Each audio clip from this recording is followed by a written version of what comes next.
Ontem eu falei de Flaubert, né? Falei do Madame Bovary e hoje eu vou falar também, como eu prometi ontem. Eu vou falar de de uma parte disso, de um pequeno pedacinho, que é o seguinte, ó. Na verdade, eu vou usar o Madame Bovary do Flaubert como um exemplo comparativo. Por quê? Porque na estética do Lukács, o Lukács tem dois tomos, né? Não estão aqui na estante, porque eu li eles alugando, porque cada um é 36 euros. E eu estava sem dinheiro e eu ainda estou sem dinheiro para isso. Tenho dinheiro? Tenho, mas não para isso, não agora, né? E, enfim, se quiser, manda dinheiro. Pix não dá, né? Mas enfim, manda dinheiro de alguma maneira, manda pelo Wise. Manda dinheiro pro Wise que eu compro Estética do Lukács e releio. Ou eu só alugo de novo, né? Mas enfim. É, e aí no Estética do Lukács, né? Ele é um grande defensor do realismo literário. E ele tem uma parada que ele chama do triunfo do realismo. E, bem, é, eu estou modificando uma ideia dele. Eu estou usando a mesma ideia, mas com exemplos diferentes. Não é com os exemplos que ele usa, porque eu acho que os exemplos que ele usa não são tão bons assim, né? Mas enfim, é, eu vou usar aqui, né? E o Flaubert é um deles, né? Segundo o Lukács, o naturalismo e o realismo são opostos. Eles não são é, esses irmãos siamesos ou quase, né? Esses irmãos congênitos que são o exagero do outro, né? Como se o naturalismo fosse a continuação, o aprimoramento ou o exagero do realismo. Não, para eles são opostos. Eu consigo entender o porquê e eu consigo até pensar a mesma coisa que ele, né? Mesmo que os exemplos entre eu e ele mudem levemente, né? É, O Lukács diz o seguinte, ó. Na verdade, isso sou eu que digo. É porque ele diz isso também, mas como eu estou modificando, sou eu que digo, né? Então, não vou dizer que foi ele, né? Porque é o seguinte, e a gente consegue ver isso comparando a obra do Zola com a obra do Flaubert. Mais especificamente, Madame Bovary, mais especificamente o Incipit de Madame Bovary. Incipit é o começo de uma história, né? Incipit significa aqui começa, né? Inci, aqui, pit, começa. Aqui começa em latim, né? Incipit. Embora se escreva incipit, né? O C em latim ele se pronuncia sempre que. Não tem C, si, né? É sempre que, mesmo que seja tipo C-I ou C-E, né? Então é incipit, só que tudo junto. É... ah, enfim, o Zola, quando ele descreve o Émile Zola, né, o pai do naturalismo francês, quando ele descreve um chapéu, ele o faz porque na superfície desse chapéu encontra-se a cor preta. E também porque na forma desse chapéu encontra-se no formato desse chapéu, encontra-se o formato. Não, perdão. E também porque no formato desse chapéu encontra-se a forma de um cilindro. E também porque dentro desse chapéu encontra-se o material que é usado para fazer uma cartola. Ele está falando de uma cartola, ele está falando nos mínimos detalhes, da sua cor, da sua forma, do material que é usado para fazê-la. Quando o Flaubert fala de um chapéu, ele fala porque o pequeno Charles Bovary está embaixo daquele chapéu. Porque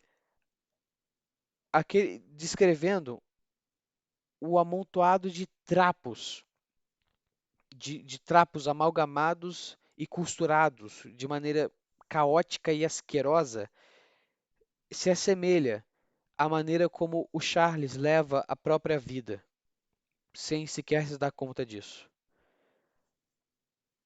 A pobreza daquele chapéu que o Charles usa é um reflexo dele, do que o próprio Charles é, né?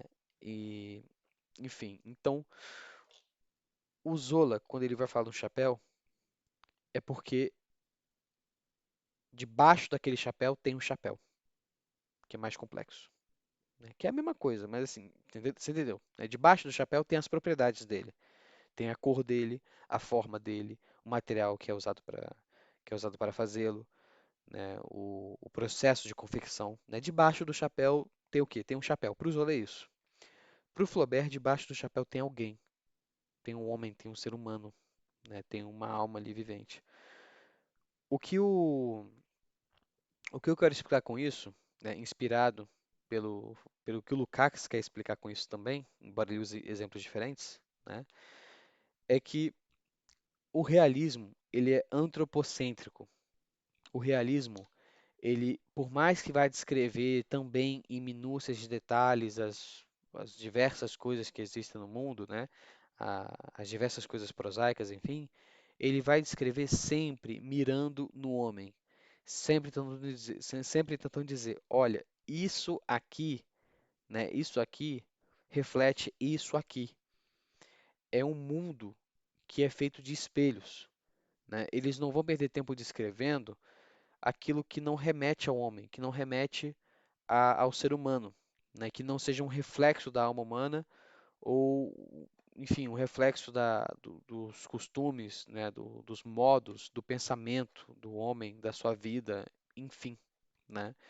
Já os naturalistas, eles vão descrever o mundo pelo mundo, seja isso interessante ou não, que tenha isso ou não interesse para o leitor. Eles vão descrever o mundo pelo mundo. E se por acaso isso se conecta com o homem, beleza. Se não, não, né? Porém, aqui eu faço uma leve defesa do Zola também, porque, embora, claro, ele faça essas descrições que são descrições gratuitas, né? São do mundo pelo mundo. Olha, eu defendo um tanto o Zola contra o Lukács. Não contra o Flaubert, mas contra o Lukács. Porque o Zola, muitas vezes, ele descreve muito melhor que o Flaubert e outros, Balzac incluso, né? E outros escritores realistas, ele escreve muitas vezes muito melhor, é, como pode dizer, detalhes do meio que refletem bem a superfície e a profundidade do homem, né?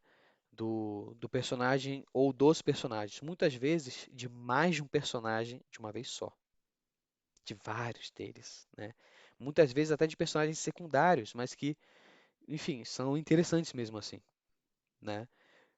Para quem está curioso, eu não vou ter tempo de falar agora, mas olha, é o primeiro capítulo do livro A Fortuna dos Rougon, né? Que é esse aí é o primeiro volume dos 20 da saga dos Rougon-Macquart.